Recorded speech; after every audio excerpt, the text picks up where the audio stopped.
तर कसं आहे, तुम्ही आजच्या ब्लॉगमध्ये तुमचं स्वागत आहे. तर गाईच शाळेवरून आलेलं आहे आणि आत्ता वाजले आहे 3:30 वाजले 3. लई दिवस मला ब्लॉग नव्हता येत. तर गाईच आज नक्की येणार. तुम्ही सपोर्ट करताय म्हणून मी ब्लॉग टाकतोय, नाही तर मी कशाला टाकू. म्हणून पण फक्त तुमचा सपोर्ट आहे म्हणून मी ब्लॉग टाकतोय. फायनली माझा भाव आलेला आहे आणि आले काढले ग्रेप्स खायला. ग्रेप्स लय आवडते त्याला. तर काहीच पटापट ग्रेप्स खायला काढलेले आहे. बघू शकता माझ्या भावांनी कलिंगड कापायला घेतलेलं आहे. तर काय लय दिवसापासून आमच्या फ्रीजमध्ये पडलेलं, कारण की थोडंसं कच्चं होतं म्हणून म्हणले थोडे दिवस राहू दे. आता आम्ही याला कापणार आहे. औषध वाटत होतं कलिंगड. तर काहीच मला दुपारी फ्रीजमध्ये कलिंगड आहे म्हणजे याला 5 मिनटं असं बाहेर ठेव, गार आहे ना जास्त म्हणून. ह्यासाठी किती लाल निघालेला आहे. टेस्टला बी चांगला असून. आता मम्मी बनवते मसाले भात. हे सगळं इथं ठेवलंय. पहिले बघतो फ्रीजमध्ये काही खायला आहे का.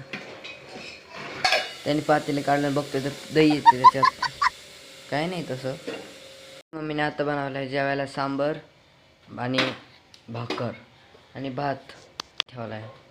आता आमच्या इथली तुम्हाला झाडं दाखवतो. माझ्याकडे कोणचे कोणचे झाडे लय ब्लॉगमध्ये दाखवली असेल, पण ज्यांनी नाही बघितली ती आत्ता बघा. झाली म्हणून असे दिसतात.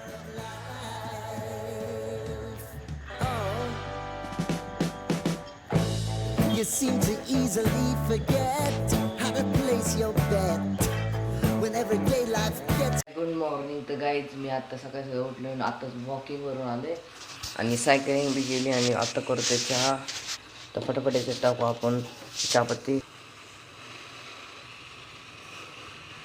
तर गाईज मी फटाफट घेतलं आहे दूध टाकायला. तर गाईज मी फटाफट खायला काढली टोच. चॅनल नाही त्याने लवकर प्लीज सबस्क्राईब करा आणि लाईक बी करा. काय आता उतू गेला असतं चहा. जाऊ दे, मायाने तर चांगला उकाळला आहे, थोडा उकळायचं राहिलं आहे. मी आता झोपलं होतं आणि आता उठलं आहे. तर काहीच ह्यो ब्लॉग मला वाटते आपण इथंच एंड करू. तुम्हाला ब्लॉग चांगला वाटला असेल तर लाईक सबस्क्राईब शेअर करायला विसरू नका. बाय.